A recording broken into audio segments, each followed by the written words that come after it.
سر تو آج میری لرننگ ان سے ہوئی. صحیح سر، آج خواجہ نوید حفیظ صاحب ایک معروف بزنس مین بن چکے ہیں اور پاکستان کے ٹیکس پیئر بھی ہیں. تو میں آج جاننا یہ چاہوں گا آپ سے کہ آپ معروف قانون دان ہیں.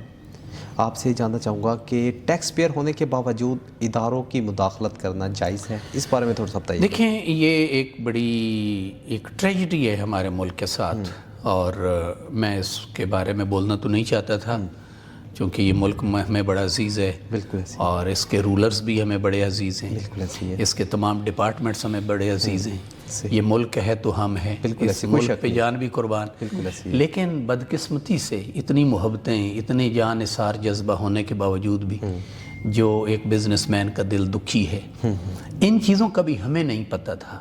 صحیح. یہ ایک کاروباری آدمی بتا سکتا ہے کہ جب وہ کاروبار کرنے کے لیے گھر سے نکلتا ہے، چاہے وہ ایک دکان چلاتا ہے یا انڈسٹری لگاتا ہے، بالکل ایسی. تو اس کا کتنے محکموں سے واسطہ پڑتا ہے اور محکمے ان کے ساتھ کون سا ٹریٹمنٹ کرتے ہیں. تو ان سے ہی پتہ چلا کہ جب کوئی بندہ بھی پاکستان میں کاروبار کرنے لگتا ہے تو یہ سارے حکومتی ادارے اس کے سامنے دیوار بن کے کھڑے ہو جاتے ہیں. اور یہ لفظ کہنا ایک میری مجبوری بن گیا ہے کہ کرپشن.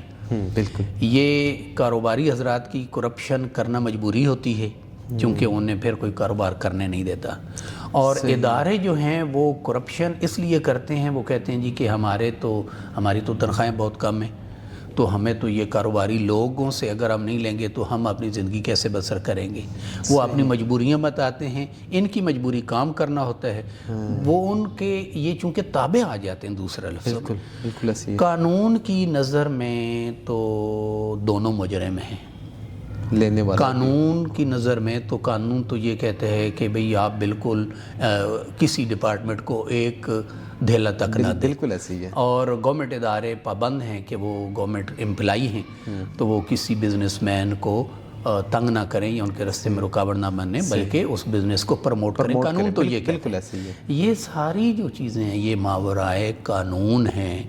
اور بڑی ایک پریشانی اور تکلیف دہ بات ہے کہ ہمارا ملک جو آج پیچھے رہ گئے، جب سے پاکستان بنا آج تک کاروباری حضرات کی وجہ سے ہی ترقی ہوئی ہے. بالکل. اور آج کاروباری رستے میں جو رکاوٹیں ہیں اور کاروباری لوگ جو پریشان ہیں اور ان کے پیچھے یہ ساری بیوروکریسی ایک رکاوٹ بنی ہوئی ہے.